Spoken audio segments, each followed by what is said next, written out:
안에서 사랑합니다. 우리 랩멘트들 꼭 끌어안고 고백해 주도록 하겠습니다. 사랑하는 누구누구야.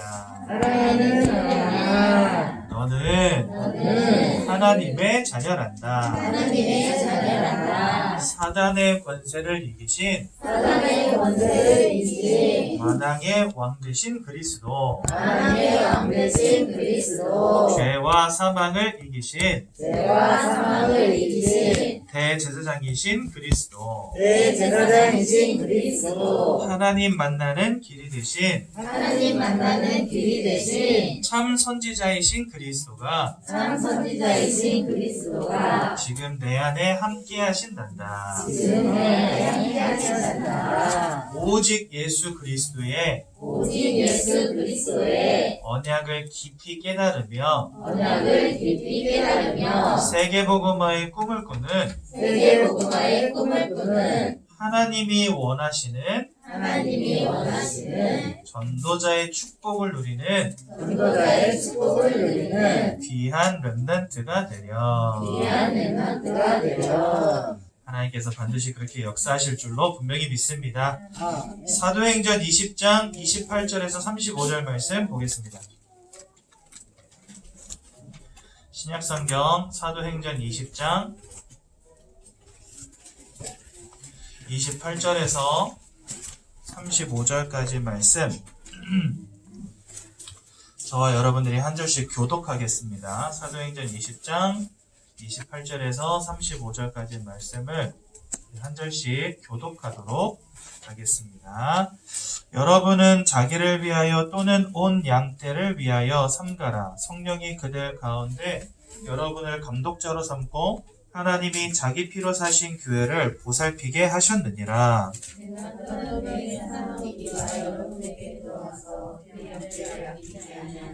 또한 여러분 중에서도 제자들을 끌어 자기를 따르게 하려고 어그러진 말을 하는 사람들이 일어날 줄을 내가 아노라. 그러므로 여러분이 깨어 내가 3년이나 밤낮 쉬지 않고 눈물로 각 사람을 훈계하던 것을 기억하라. 지금 내가 여러분을 주와 및 그 은혜의 말씀에 부탁하노니 그 말씀이 여러분을 능히 든든히 세우사 거룩하게 하심을 입은 모든 자 가운데 기업이 있게 하시리라.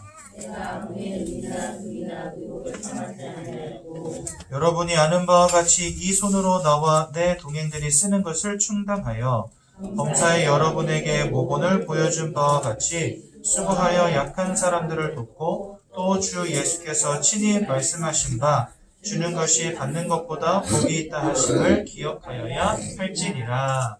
아멘. 우리 태영아 부모님들 오래간만에 교회에서 뵈니까 너무 좋습니다.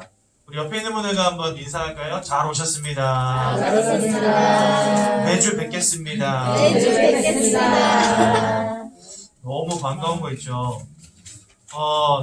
우리 태영아 부모님들이 현장 예배를 통해서 말씀의 은혜를 누린다는 거, 이건 정말 중요한 것입니다. 왜냐하면 우리 부모님들이 말씀의 은혜를 누리느냐 못 누리느냐, 이것이 우리 아이의 미래에 정말 지대한 영향을 끼치기 때문에 그렇습니다. 그래서 우리 태영아 부모님들 오늘 정말 말씀과 예배에 집중하는 귀한 날 되시기 바라고요. 최고의 은혜 누리는 복된 날 되시기 바랍니다. 여러분, 저는 신앙생활을 시작하고 나서 인생에 문제 올 때마다 한 가지 느껴지던 것들이 꼭 있었습니다. 저 앞에 있는 문제는요, 너무나 실제적이고 너무나 큰데 나와 함께 하신다고 하는 하나님은 너무나 추상적이고 잘 보여지지 않는 거예요. 바로 앞에 와 있는 문제는 너무나 크지만 나와 함께 하시는 하나님이 보여지지 않는 게 신앙생활 할 때 가장 힘들더라고요.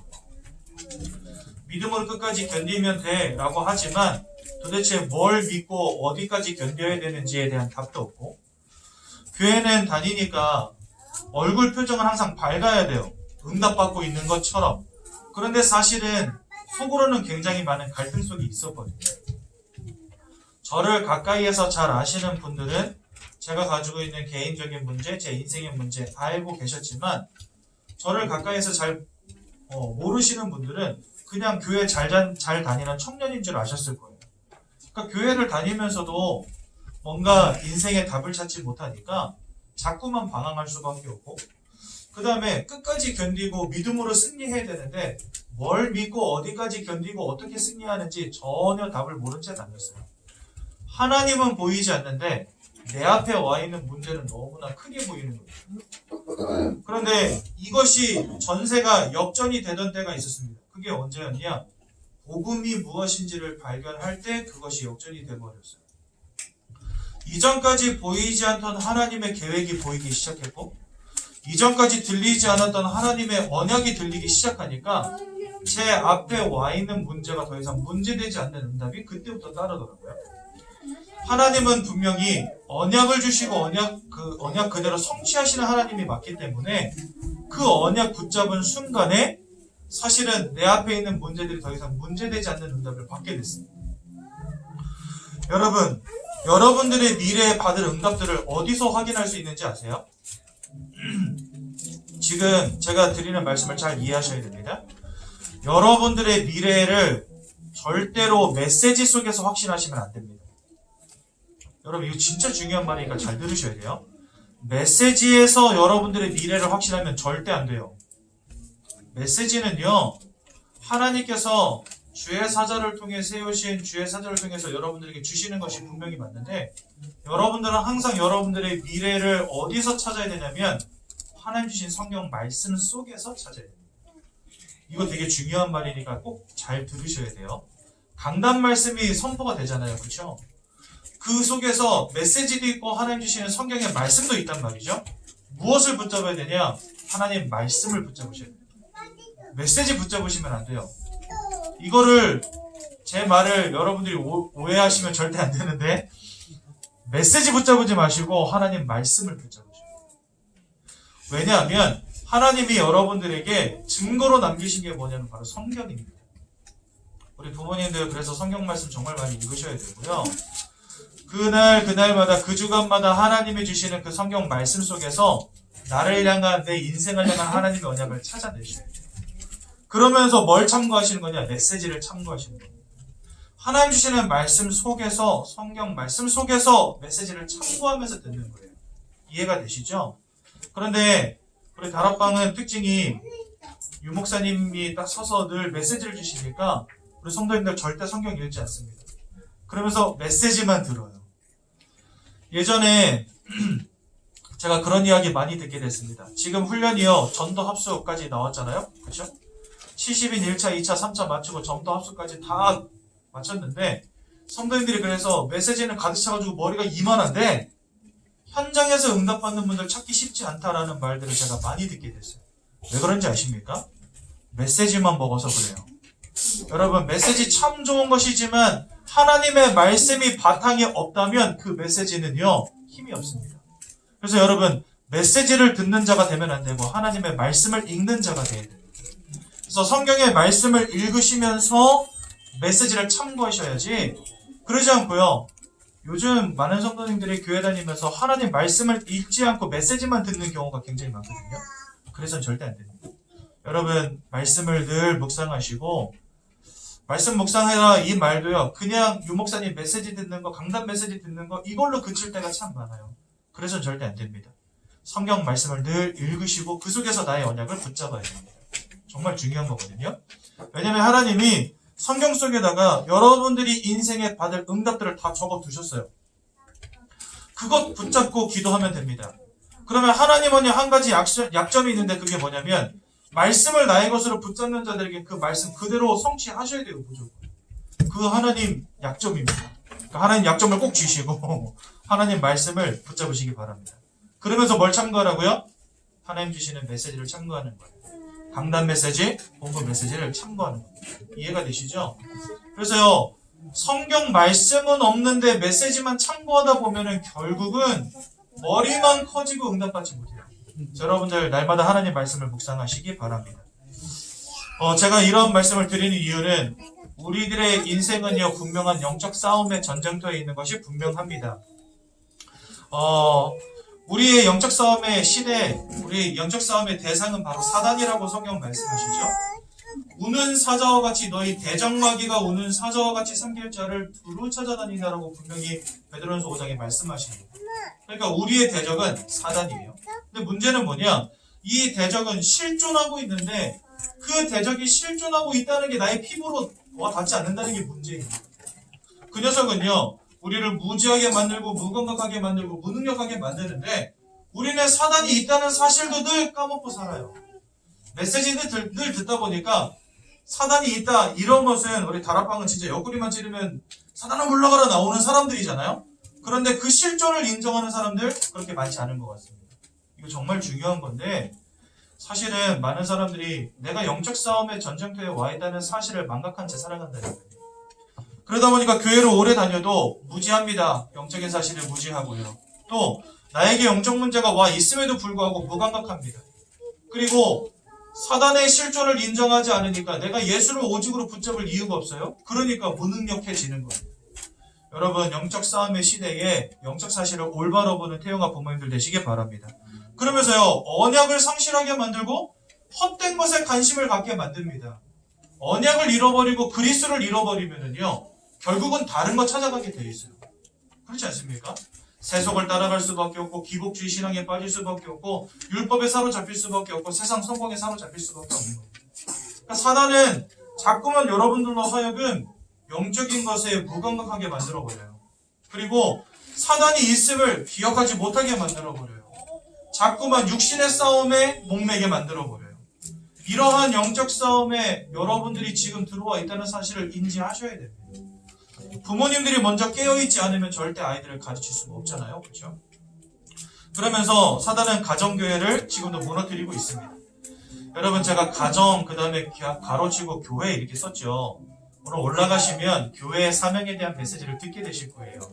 근데 우리 부모님들에게 어떤 메시지를 전달해야 될까 가만히 묵상하다 보니까 하나님이 우리 가정을 교회로 세우셨는데 여러분들 오늘 말씀 들으시면서 내가 가정에서 감독자로 목회자로 성도로서 어떻게 응답받아야 되는지 꼭 말씀 붙잡으시기 바랍니다. 여러분 사단은 지금도 가정교회를 무너뜨리려고 하고 있습니다. 우선은 교회를 어떻게 무너뜨리냐면 복음을 상실하게 만들어버려요. 강단에서 더 이상 복음을 말하지 않는 겁니다. 그러면요 어떻게 되겠습니까? 사람들은 나도 모르게 복음 위에 다른 거 붙잡게 됩니다. 그래서 이 한국교회가 언약을 전달해 주지 않으니까 다 기복주의 신앙, 세속주의 신앙, 율법주의 신앙으로 다 빠져버렸어요. 사실 기복, 세속, 율법 이 모든 것들은요 언약 놓쳤기 때문에 오는 것들이거든요. 그러니까 교회가 이것에 다 빠져버렸다는 것은 반대로 바꿔 말하면 언약을 전달하지 않는다는 겁니다. 강단에서 언약을 전달하지 않으니까 사람들의 포럼이 기복과 세속으로 바뀔 수밖에 없는 거죠. 가정도 마찬가지입니다. 여러분들이 언약 안으로 깊이 들어가지 않으면 결국은요 아이들에게 심을 게 그거밖에 없어요. 너 숙제했어? 공부했어? 커서 뭐가 될래? 이럴 수밖에 없는 거예요. 그렇죠? 그리고 율법으로 자꾸 아이들 정죄할 수밖에 없는 거죠. 세상에 성공을 심어줄 수밖에 없는 거예요. 언약을 잃어버리면 그 어느 곳이 되든지 간에 이 세 가지가 들어오게 됩니다. 가정에서 부모님들이 언약을 잃어버리고 언약을 전달하지 않으면요 가족 구성원들 사이에 나오는 포럼은요 결국은 기복과 세속과 율법밖에 될 수 없는 거예요. 그렇죠? 그러니까 교회의 축소판이 바로 여러분들의 가정이라는 걸 꼭 기억하셔야 된다는 거죠. 그러니까 모든 관심이 성도들은 교회에 와서 하나님 복 주세요 하고 있는 것처럼 가정에서도 마찬가지입니다. 네 공부 열심히 해가지고 훌륭한 사람 돼가지고 성공해야지 라고 될 수밖에 없는 거죠. 이렇게 사단은 가정과 교회를 무너뜨리고 있다는 사실. 그러니까 우리 태영아 부모님들이 얼마나 귀한 사명 가진 사람들인지를 기억하셔야 돼요. 내가 언약 안에 있고 예배를 통해서 말씀을 통해서 은혜 받는 것 자체가 우리 가정을 살리고 후대를 살리는 유일한 길이라는 것을 기억하시라는 거죠. 그래서 우리 부모님들 오늘부터 도전하시기 바랍니다. 말씀의 은인으로 도전하셔야 돼요. 저희 너무나 오랫동안 현장 예배 드리지 못했지요. 교회 오는 게 어색할 만큼 쉬지 않았습니까? 예배 드리는 것이 나에게 기쁨이 되고 감사가 돼야 될 텐데 인터넷으로 예배 드리는 게 너무 익숙해지다 보니까 아마 많은 분들이 오늘 아침에 교회 올까 말까 고민하시는 분들 많이 계셨을 수도 있어요.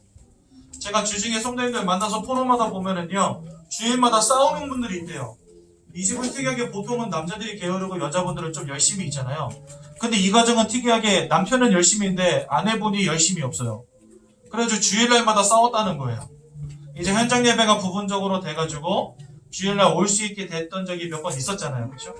근데 그때마다 아침에 싸웠다는 거예요. 여보 교회 가자 그러면은 이분이 안 일어나고 머리 헝클어진 채로 추리닝 입고 일어나서 TV 켜더라는 거예요. 아니 TV 켜면 목사님 화면으로 다 나오는데 굳이 교회 가야 되냐 이렇게 말하고 남편분은 굳이 가야지 이러면서 아침마다 싸우셨다고 그런 이야기 하시더라고요. 어찌 보면 나도 모르게 현장 예배 놓쳐버리다 보니까 은혜, 말씀을 붙잡고 가서 예배를 드리고 하는 것들이 편리함 앞에서 다 무너지게 된 거예요. 리모컨으로 TV만 켜면 되는데 소파에 누워서도 말씀 들을 수 있는데 왜 아침부터 화장하고 굳이 불편하게 교회를 가야 되냐? 이래 돼버리는 겁니다. 그렇죠? 여러분들 진짜 말씀의 은혜 사모하시면서 오늘 말씀에 집중해 보시기 바랍니다. 그러면서요 가정에서 해도 되고 안 해도 되는 것이 있지만 하지 않으면 안 되는 것이 있음을 기억하십시오. 그게 바로 가정 예배입니다. 자녀들과 함께 예배드리고 언약 전달하는 시간을 절대 놓치지 마시고요. 우리 후대들에게 언약만 전달하는 축복 누리시기 바랍니다. 여러분 우리 태영아 부모님들이 열심히 하면 된다 그런 말 하고 싶은 게 아닙니다. 열심히 하는 게 아니라 반드시 해야 될 것을 놓치지 않는 중심, 관심 이것이면 충분합니다.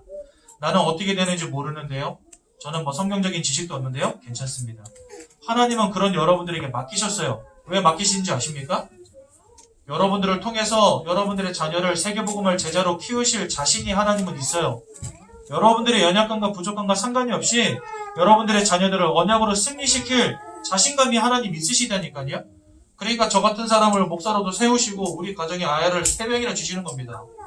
저는 우리 아이들 언약으로 복음으로 잘 키울 자신 없어요. 하지만 하나님은 하신다는 거. 그 저는 하나님께 다 맡겨버렸습니다.